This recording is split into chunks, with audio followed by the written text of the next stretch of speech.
bit more of a philanthropist and started donate. Well, he's already a bit of a philanthropist, but he set up those Nobel prizes. Oh, and yeah, so that was kind of in that's response. strange. That's what it's as if he was like the real life Scrooge, isn't it? And Yeah. he saw his life, and then people didn't like him. He was like, right, I've got to change. Exactly. Yeah. I don't know if he was that bad, but it was just he didn't like the way he was portrayed, and he had the funds to do it, so he set it up, and that along with Dynamite. If only we could always do that. Well, read your obituary first. I think a lot of people would change. Fair enough. No. The Nobel Prizes, along with Dynamite, those are his lasting legacies. I'm sure there's other things. Yeah. But all right, have you heard of the Ignobel Prizes? No. Yeah. So these are prizes in the same fields for, I don't know how to describe it, but for like the weird version of a contribution to that field. Okay. So the way they describe it, the Ig Nobel Prizes, they're for people who have done exceptional work in that field that will first make you laugh and then make you think when you hear about what the actual title of the thing is. Yeah. So should we go through a few of the ones from the recent set of awards? Go for it. All right, so the Ig Nobel Prize for Medicine went to... I'm not even going to bother with names. Just went to some people for using roller coaster rides. Should I cite everybody that I'm going to talk about? Is it loads of... I want to talk about a few of them. Okay, go on. Just because you can't pronounce their names. I can pronounce their names. Go on. Mark Mitchell and David Whittinger. That wasn't so hard. I didn't say it was difficult. Go on. They've used roller coaster rides to try and hasten the passage of kidney stones. Oh. Yeah. Okay. I don't know how successful their attempts were, but what's the idea? You're going to prescribe like 4 roller coasters a week. Take 4 roller coasters a day and see me in a week. And then do you have to pay for that as well? To get on a roller coaster? Surely I've got a prescription for this roller coaster. Exactly. You know what I mean? All right, the prize for anthropology this year went to... I'm not doing names, mate. Went to some people for collecting evidence in a zoo that chimpanzees, get this, mate, chimpanzees imitate humans as often and as well as humans imitate chimpanzees. What did they do though? No, that was their study. Oh, that was their study? Yeah, and that was the result of their study. That they realised chimpanzees... Get a freaking trade. Imagine one of us... Mate, this is what I'm saying. Said to our parents, I'm going to study chimpanzees do impressions. Exactly. A lot of these, they're going to end up being those scientists where you're like, is this what you spend your time doing? Exactly. You know, the ones that will like try and decide which kitchen condiment lasts the longest on a slope of an incline of 10 degrees. And you'll be like, yo, mate, you know there's diseases. There's diseases that we're trying to eradicate, and this is what you're spending your time doing. It's like all the good scientists had, they've got all the best equipment, and they're like, oh, yeah, you guys, whatever there is available, left, you just keep yourself busy. Make it up, mate. These are like the equivalent of, you've heard of the Razzies? Yeah. Yeah, where they're like awards for like... the worst performing films or worst performances. This is like a parallel to that. Yeah. So they're the Ig Nobel Prizes. I get you. I was thinking of the raspberries when you said that. Yeah. All right, so let's go for biology this year. For demonstrating that wine experts can reliably identify by smell the presence of a single fly in a glass of wine. They can smell the presence of a fly. They can identify by smell, yeah, the presence of a single fly in a glass of wine. Oh, what? Mate, I reckon that's nonsense to begin with, yeah? Because apparently wine experts can't actually... So you're saying... tell the difference. So what this study is trying to find out is if the people who are... wine experts. Yeah, are they called decanters? Anyway, the people that do that, they've got such a good smell. Yeah. That they can even tell when there's a fly in there.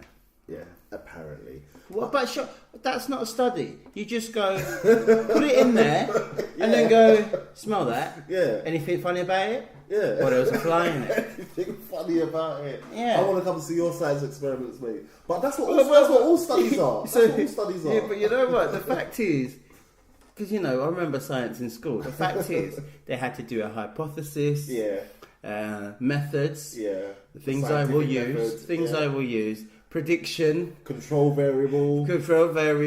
What will I keep the same? Yeah. What will I keep different? It's all coming back. Yeah. And then what I have found. Yeah. Results table. Yeah. So he's got to do a results table of like, smelt fly, yes. Smelt fly, no.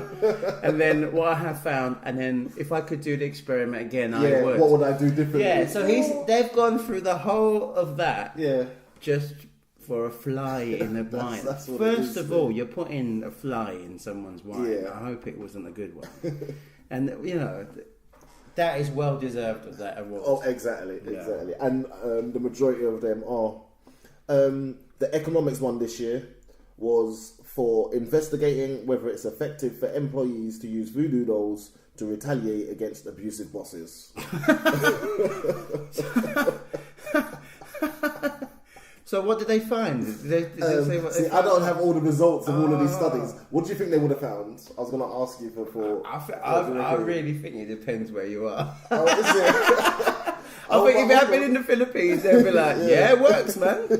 And then you leave the study, and there's this a van of voodoo dolls. They're like, "Ah, works, come on, mate." But I bet they would have found that it did work, and it's like a stress ball or something where it works for the person. It has no impact on the victim. If you believe, but the person who's sticking those needles into a doll of their boss that they spent their evenings making over the last month.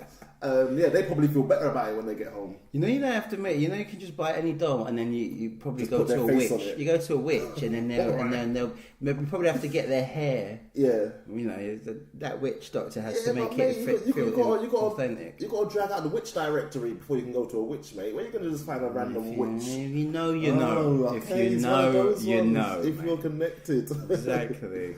All right, so those are just a few from this year. I'm going to open up for some... What do you think was the worst out of those?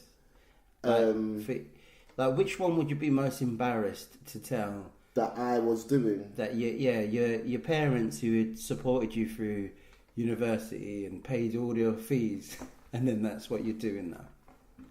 The voodoo one. Actually, no. My mum would probably go, exactly. That's mysticism. My mum would just probably just say, "Well, why are you doing a study? Just ask me. I know the answer. I'll make you one. I know the answer. You want one? Just give me a bit of your hair, of his hair." Probably the roller coaster one if I had to answer that. Yeah, because that's exactly medical, isn't exactly. it? Yeah. And if the roller coaster was going to work, why don't you just put someone in one of them centrifuge things and just spin them around? Or, you know that ride, Hearts and Diamonds? No. Hearts and Diamonds, fun fair ride.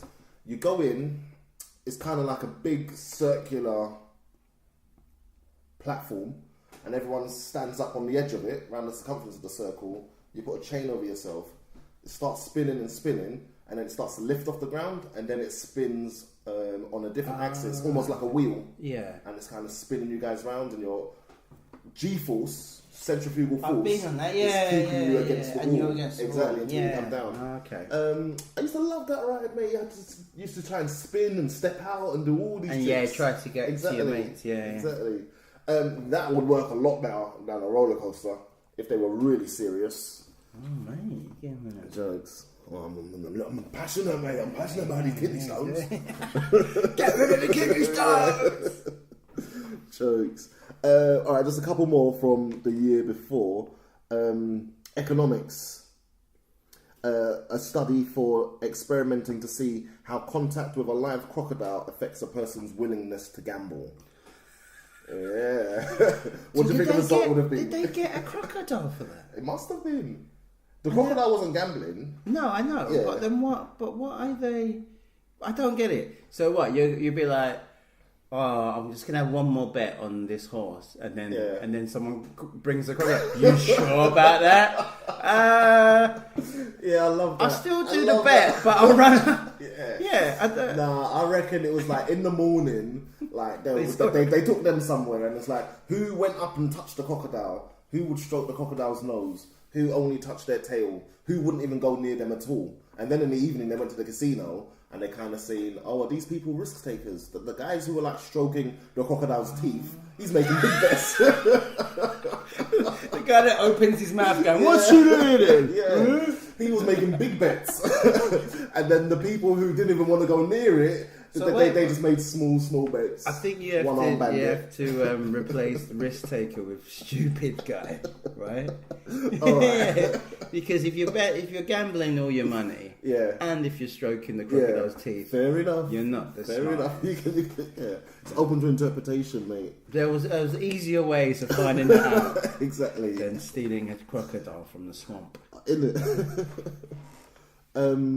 All right. There was one for fluid dynamics, for studying the dynamics of liquid sloshing to learn what happens when a person walks backwards while carrying a cup of tea. I like that. I like the liquids. I like that one. Because I always spill. You do? Yeah. See, there's something in it. You know that as you're going with your cup of tea, the waves are building up and building up. The biggest waves will be on your 5th step and your 7th step. So, if you slow down just before your 5th, or you slow down just before your 7th, you can minimise the massive waves. That's only for toddlers when they're learning to spit, and then they're properly they're properly out of control when they're walking. I've got this information in my head. I'm sure I saw it somewhere, and it's meant to be the same as waves when you go to the beach. So sometimes you're just watching the waves come in on the sand, and then all of a sudden there's a big one. Yeah. And it was like, why was that one so much bigger than all the rest? Yeah. Yeah. If you get it right, if you get your counting right, it'll be the 5th and the 7th wave. Yeah, but you know it doesn't go back to 0. No, it goes back to 1. If it doesn't go back to 1. It doesn't go back to 1. Well, waves are waves. They don't go back to 1, man. If you count, whatever's 1 is the first wave you count. Yeah, but okay, you got to wait for a big wave, and that was either 5 or 7. Right. So then you either start from 6 or 1. Yeah. So you want to wait for 2 big waves close, and then you should start from 1. Okay. Anyway, I'm quoting what I saw on the documentary. Yeah, I do have to admit that when I was on the beach, it wasn't working as absolute as I'd want it to work. Yeah. But I could predict some of the bigger waves, mate. Okay. So what was it? The 5th step and the 7th step? The 5th and the 7th, yeah. Just look out for it, see if it works for you. Yeah. That's some big room as well. There's some big... That's a big room. To take 7 steps from where you made your tea. I can't do no 7 steps. Yeah. I think it's for those open plan offices, mate. Okay. Oh, yeah, that's right. I liked this one, cognition, all right? For these guys who demonstrated that many identical twins cannot tell themselves apart visually. Identical twins see a picture of themselves and their twin, and they don't know who's who. No. Surely. You know who you are. I don't know, mate. If you're identical. How identical you are. Yeah. But then you remember, if it's a picture of you, you remember what you were doing. Okay, we don't know the circumstances here. Maybe it was like pictures from like when they were young or something like that. Yeah. To know that it's you. But it might have been regular That is pictures. Interesting, but again, like all of them, it's like, why? Who gave you the funding for this? Exactly. And why are you doing it? Exactly. Yeah, that's an interesting one, though. Yeah. I like that one. Which one's you? Which one's you? Alright, and this really random one, obstetrics. For showing that a developing human fetus responds more strongly to music that is played electromagnetically inside the mother's vagina than to music that is played electromagnetically on the mother's belly. That's just some perv, isn't it? Mate, it was a perv with a speaker. Perv with a speaker. One of those portable Bluetooth speakers. Sounds like the new reality show on Channel 5. Oh, it sounds like someone had to explain a situation away.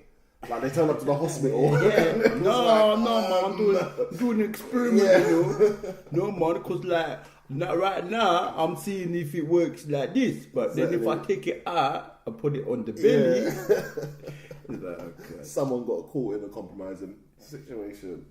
Alright, look, those were some of my favourite ones from the last couple of years. Those were very good. And I'd be interested to see the results or something. Yeah, exactly. Yeah, back to the identical twin one. Yeah. You're not going to... Actually, no. I was going to say you're not going to admit you don't know who it... But I guess if you just say... Yeah, if you